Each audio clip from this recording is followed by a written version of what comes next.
welcome to the forum. I'm your host, Ashley Tate, here with our host, Christy Largent. And we are also graced with quite a few people today. So we have teacher Brad Wagner, and he is from, I guess we can't call you really teacher Brad Wagner, but that's fine. Brad Wagner, he's a teacher from Bluff High School, and he's also the director for the Spartan Radio show there, which is KRBH 93.1. And we're also here with a couple of the students, and this is Jacqueline McNeely and Stephen Whitman. So, thank you guys so much for coming on the show. Thank you for having us. Yeah, this is exciting. I want to hear all about this. We are excited, aren't we? We want to hear. Tell us about your radio station. What is Spartan Radio? Well, we broadcast in the city of Red Bluff, cover the city limits. We're an FM station. We stay on 24 hours a day, 365 days a year. We are live during all school hours, and our students produce 99.9% of everything that goes over our airwaves. Wow. That is a lot of talking, and that's a lot of production. So how do you coordinate all of that? Well, we play rock and pop music, so it's not just all talking. But we we use a good old record wheel, and we do promos and liners and public service announcements and local news and campus news, and we just kind of operate on a wheel basis, filling in the hour and trying to keep ourselves busy and entertaining. So how did the station get started? In 2001, a gentleman named Eric Mathieson, he's the founder of KZFR in Chico and KTHM in Red Bluff, he came to me and said the FCC is issuing licenses for low-power FM stations, and he thought the high school would be a great candidate to get it, and him and I spent a year and a half putting together an application, a proposal for the FCC, and it was granted. There was around 1,500 applications in 2000, and 255 were granted. Ours was one of them. Wow. That's amazing. That's How really come he came news. to you? What was the connection there? I was the radio club advisor. At the time, we would read our daily bulletin over the phone to KBLF every morning at like 7:30 in the morning. Since I was the radio club advisor, they came to me and said, "Do you want to do this?" And we said yes. Well, obviously you guys wrote a pretty great proposal, because now it's a nonprofit and it's kind of running on its own. It's been running for about 13, 14 years now, right? Our official sign-on was September 2002. We have some underwriters that take care of our basic bills. And we're not like turning a profit or anything, but we're able to pay our own bills, and it's we are pretty self-sufficient. Occasionally we have to ask the district for a big piece of equipment, like once every 5 years or so. But other than that, we are self-sufficient. So how did you guys get involved? You students, it's a class, right? And so tell us about how you guys got involved. Jacqueline? I was in Mr. Wagner's comp lit class freshman year, and so the door was like right on the other side of the door. There was always the music playing, and I don't know, it just kind of popped out, and I became interested freshman year, and then sophomore year is when I actually got into it. Okay. And so what do you do there at the station? I'm first period, so I take care of like all the morning paperwork, the traffic, make sure the bulletin's there, the weather. So I kind of just, I have two other people in my period, so it's a group effort, but my period kind of sets the way for the rest of the day. Are you both actually on the air? Yeah. Okay, so you do the weather and you do all the other things, and then you both what do you do on there? Well, me and a lot of the other periods in the class will record like liners and campus news stories and all that, and we'll also go live on air and stuff, and obviously we're playing music and talking about the bulletin and just different things going on at the school. Listen to that voice. Isn't that such a DJ voice? I just love it. How old are you? 17. 17, so in full voice just about. That's neat. So how did you guys get trained? How did you get trained to do this? There's a summer training session that we meet up right before school starts, and we have this really fat packet of stuff that we have to learn before we can go in, and that just makes the whole year easier because you're not trying to learn it when we should be on the air. Right. So by the time we should be, we already know what we're doing. And that's from you, right? You had to create that. Is that what you created with Mr. Matthiesen? Yeah, Mr. Matthiesen. Is that what you created with him? Yeah. We borrowed a lot of the technical materials from like KZFR and Right. KIXE-TV, I think it is. Sure. You know, so I looked at their training materials, and then we customized it because we're a school. You know? Right, absolutely. Yeah. And they get 1 week to step into this role, and then Yeah, by the time school starts, they're not quite, ready Yeah, to take full right. control. But, Yeah. so I'm constantly poking my head in and making suggestions. I heard, it's like, it's pretty interesting radio for about 6 weeks because there are errors that occur. It's like, you realize that mic was on when you said that. I might have to listen the first 6 weeks this time. But after about 6 weeks, their competence on the air is pretty good, and then the class becomes more, you need to record this, you need to record it right, it needs to be the right length, your editing needs to be up to snuff, and it's amazing. In the beginning, how nervous and their editing's just, but by the end, they actually have skills, and it's like you listen to their stuff at the end of the semester, and you're really going, yeah, this is good. Oh. So do most of the kids take it for one semester or all year long, or how do most kids? It's a year with course, it? Oh, okay. but I get repeat customers. Uh-huh. As in the case of these two. Yeah, it's like a lot of kids, you need a hook in school, and a lot of kids Absolutely. it's sports or the arts, and I get a lot of kids that, radio is my hook. Yeah. I'm coming to school every day, and radio is one of my favorite Yeah. classes, So I get repeat customers. About 50% of my staff usually does it for more than a year. Now, what's so great about that is that that's experience that you can take. Are either of you planning to go into the media field at all?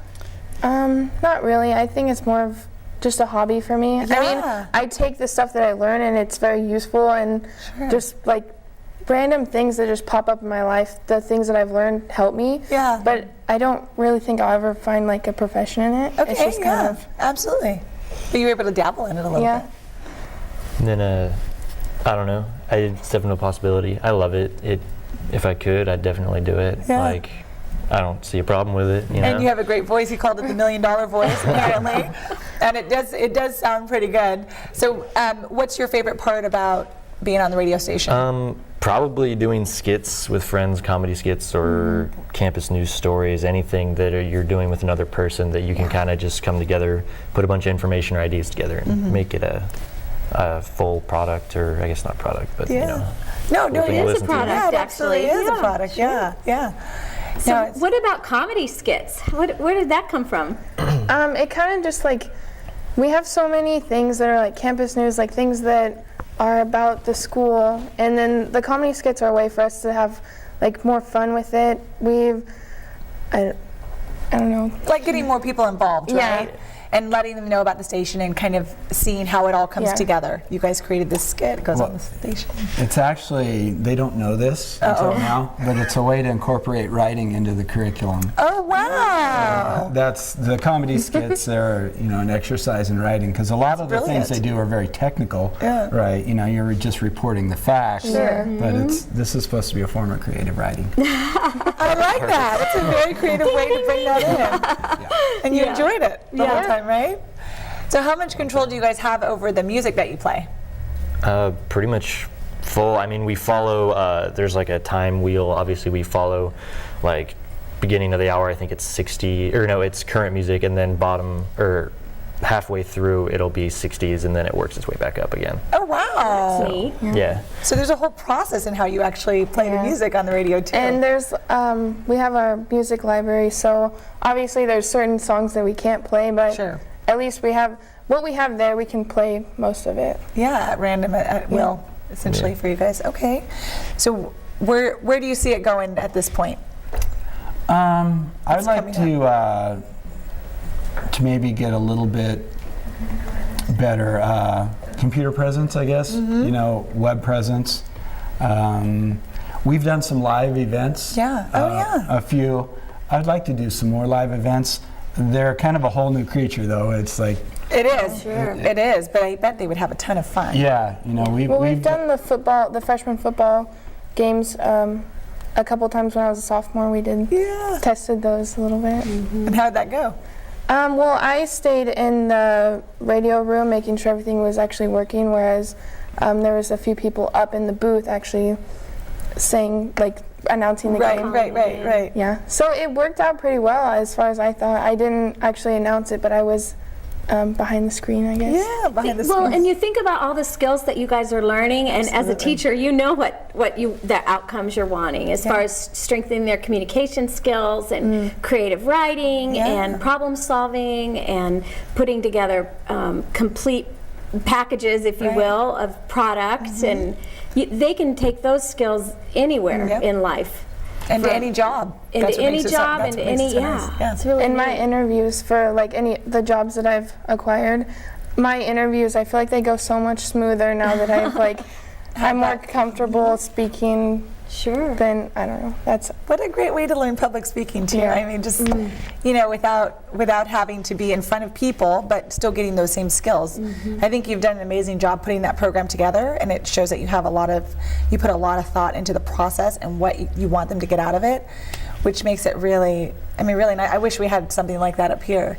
Yeah, absolutely. It's like So Brad, what's been your proudest moment on that kind of note? What's been your over these past 12 years? Oh, you know, I've got a girl that's currently has a morning show at KDVS at UC Davis. Okay. I've had kids that have got jobs with the skills that we teach and learn. So I guess ultimately that they're walking away with a skill set that's been useful for them. You know, people say there's not a lot of future in radio, and they're probably right. But the skills you learn go anywhere. They go to other places. Absolutely. You know, so. Well, thanks for being with us today. Gosh, Spartan Radio, and your call letters are 93.1 FM. We'll be right back. Hi, we're back with Mary's Pizza Shack, and we're here with the Byerlys, Charles and Kathy, and they're going to be talking to us about all the amazing things that you guys are doing in the community and kind of how Mary's Pizza Shack got started. So I'm excited to hear, because you guys have a pretty amazing story. Well, it's like we have Mary's Pizza Shack royalty right here with us in the studio. No. It's so popular. Mary's Pizza Shack it came to Reading, and I should say Anderson first, and you were hit in Reading when you were in Anderson, and then you opened your Reading store, and everybody loves it. Tell us a little bit about it. You're actually related to Mary, the Mary. That's my grandmother, Mary Fazio. She started in 1959 by herself, had a little shack. She did really good. She made $11 some nights. She made $20 some weekends, and 6 months later, I think she started doing $100 a weekend, and she got really excited. She did it by herself for years until my uncle and my mother weren't forced into it, but in an Italian family, you usually tell your children you're working with us. That's right. So they started helping out, thank goodness, and from there it was history. I mean, she grew. I think there was 16 before she passed away. 16 stores? 16, no, I think it's 16 or 15 stores that she actually... It was 16. It was 16. Yeah. She actually got to go into... my family would build them, the contractors would build. She got to go there and sit there for the first 2 or 3 weeks and greet people. So it was a big hit in Sonoma County. Yeah, I was going to say, you guys actually started in Sonoma County, and then you guys had one in Novato, right? And that was your first, as a couple. Yep. Your first. Rodeo. Yeah, rodeo is good. Yeah, your first rodeo, but your first store. And so, how was that experience? So what was that like? I mean, starting a business together as a husband and wife team. It was very, very hard. I came from a construction family going into restaurant. Yeah. Oh, it was very. But I bet you could help. Your family could help build them. Did that ever happen? Oh yeah. Oh, everybody helped. Really? The That- family got Wow. very involved. I mean, Oh, that's yeah. just amazing. It's a full-on family-owned everything. So tell us how it started, and not started from your grandmother's perspective, but from your franchising perspective. And I'm using that term very loosely because hopefully you'll be able to explain your franchising story a bit. The franchising for my family was really difficult. We didn't want to, half of us didn't want to, half of us did. Then we said, we're going to grow, we're going to have to franchise. We ended up doing that. Our experience with our family was my grandmother gave us a loan, and she said, I expect to pay it back, and I did, of course. And she was on board with franchising or not? Mezza. With Okay. us, she was. Yeah, with us, she was.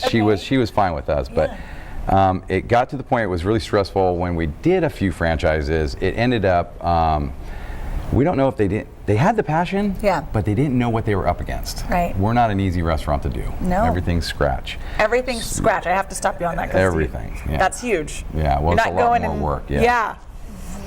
But our experience was wonderful because my grandmother gave me back all the interest I had to pay her. So yeah, she's funny. We paid her off Oops. in a year, and then she gave us a check back for For the the interest. interest on it. Oh, wow. So neat. That is really cool. But yeah, no, she was a fabulous woman. Her name is plastered all over Sonoma County. Oh, She's Everywhere actually- you go. Isn't she in the history book? She's in the history book. too, Really? Yeah. Sonoma County history book. Well, yeah. when you think Wow. about a woman-owned business Yeah, in that's- 1959. Yeah. She was and 48 years old wow. Oh, I Yeah. love When that. she That's so started. inspiring. when she started. So It her really kids is were inspiring. grown and out of the house when she started, Yeah. I'm guessing. Well, Italian family. Yeah. They don't move out very fast. So I'm pretty sure it was close. Yeah, let me think. I think they were both single or dating, and then they married the people when they met them in the restaurant. my So it'd be gosh. my Uncle Toto would marry Auntie Peggy, and my mother married my father, of course, and he worked down the street at a hospital. He'd come in for lunch. Oh my Okay, gosh. so how'd she go from one little shack to a bunch of restaurants? She used a 16 car. when she died. Yeah. Okay. I'm sorry, I had to say that. Good answer. Gosh, it was the That family. progression. It was the third generation. Well, it would be the second generation would be Cully Williamson. He married into the family. He married one of my uncle's daughters, Terry. He worked in the restaurant. He became CEO. He became the push and the force behind building. Wow. And we say that it sounds like building fast. No, we're slow. We're the slowest growing company you've ever seen. It's okay. That's good. Yeah, You're well, it keeping- takes a long time. Yeah. But then you get Keeping it perfection at tight. every place. Yes. Yes, that's what we try to do. So, yeah, it was, kind of forgot where we were going. About how your grandmother, your uncle by marriage, I guess, came in then and Yeah. was the And started brains growing. behind Well, yeah, building he- out, growing the Big. company. Yeah, Uncle Toto did a lot to building it out. My mother did a lot of the operations to where she would bring the product in. They all had specific jobs, and his job was to, well, one, increase business flow and keep an eye on all the employees, and then my mother would take care of all the product, and my nanny would do all the cooking. And then Uncle Toto would do some cooking, and then my mother did, and pretty soon they were all cooks, and we had to, they had to hire people. Yes. The first guy they hired was 6 years after we opened. Wow. Okay. So it was all Or 5 family years, 5 years. It was all family. for 5 years. Wow. He's still there. It's amazing. Mike Sivia. He's got 40, I think he's got 49 years with us. Oh my God. Yeah, he is just an amazing guy. He started off as pizzas. They said, you're going to last 2 weeks. But anyway, so my Uncle Toto was the push behind building them. Yeah. Okay. And he would go to the next town, which was, I think, the second one was Petaluma. So it went from Sonoma to Petaluma, then Cotati, and so on and so forth. So he stuck really close to their original restaurant. Right. They're Yeah. within that vicinity. Exactly. They wanted to do close areas. Now, when you guys decided to move up to Reading, I mean, since you've been here, you guys have given so much money, and you guys have, you guys really, I mean, I met Kathy at the Women's Fund meeting, and I mean, people are just so thankful that you guys are here, and it says that you guys give about $20,000 on average per year, which is a ton. And I know people are beating down your doors to ask for, some donations, but how do you guys decide what you're going to do in the community? Because I'm sure that now is a very tough decision. So how do you decide to do that? Well, at first it's very, hard because I love to help the community. Yeah. So, but now it's getting to the point where it's getting a little bit harder because there's Right. a lot more people. So we're going to start probably interviewing people Yeah. and start great. getting, focusing on bigger projects Right. for people. In the past, it's been a lot of schools and Yes. come through like a lot of smaller donations. But what are your favorite charities? And what that you're working with now? We love Make-A-Wish is one of our biggest ones. We try to get, as close as we can to get a wish. I think is it $3,000 for a wish? I don't know.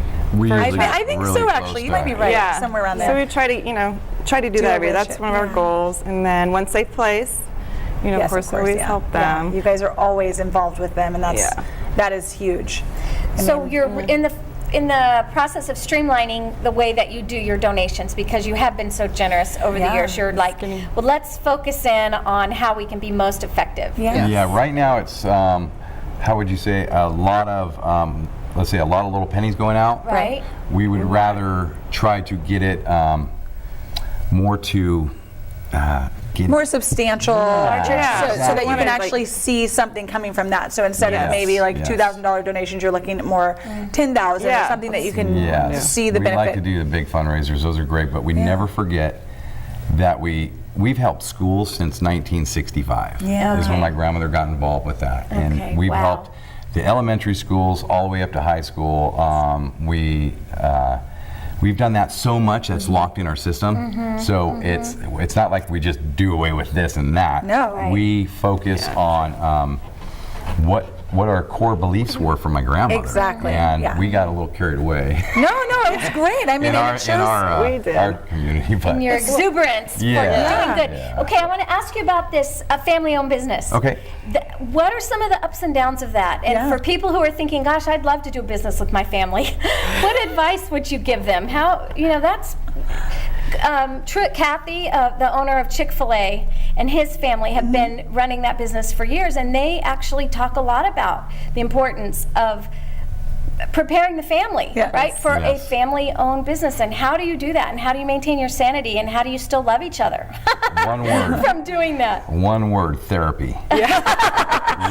Communication or something. I mean, That's true too. Communication is the biggest part. communication is huge. The corporation saw the growth. That's the corporation's my family. Sure. They put us all through classes. Oh, that's great. Yeah, we got to a point where everybody was, family business. Emotions run high. Absolutely.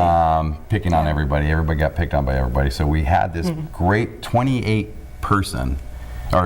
people meeting with a couple of dynamite business builder therapists. I call them therapists. And they taught us how to communicate. That's great. So we really had to learn that. That was after that happened, and that was late in the game. After that happened, things smoothed out more. The energy got better.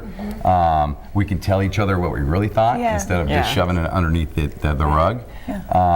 It was a growing thing like I've never seen before. So I think it's going to be communication. Family working together is going to always be tough. Right. You think you know what you're doing, but you have to hire somebody to actually tell you can't communicate like that. You have to do this and that. Get the experts in. Yeah. And that's what the Marys did that. So the fourth generation's working for us now. That's Wow. great. Yeah. And I think the way that I look at that is kind of, you guys have this common thread, which is Mary, I want to make sure. Grandma.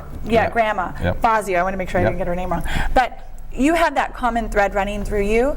And so, everybody can kind of look back to, like you were even saying, like, where does Mary want to put, what was important to Mary? Having just that one thing to anchor you and go back to and always look at to say, okay, what direction would she want to take this? Or, That's an easy question you ask yourself every single morning. Exactly. Because you have an issue every morning. Yeah, exactly. Good issues, bad issues. You have all sorts of issues. And I'll catch myself saying, what would Uncle Toto do with this? Yes. What would my that's mother? great. This guy's charging me too much for that. What would she do? Would she dump him? Yeah. Well, this is so neat to kind of get behind the scenes with you guys. Thank you so much for coming on. Oh, well, thanks for having us. It's just been great. If you haven't been to Mary's Pizza Shack, you need to go. Absolutely. You will enjoy it. It's delicious. Thanks for joining us today for our show, and we'll look forward to seeing you next week.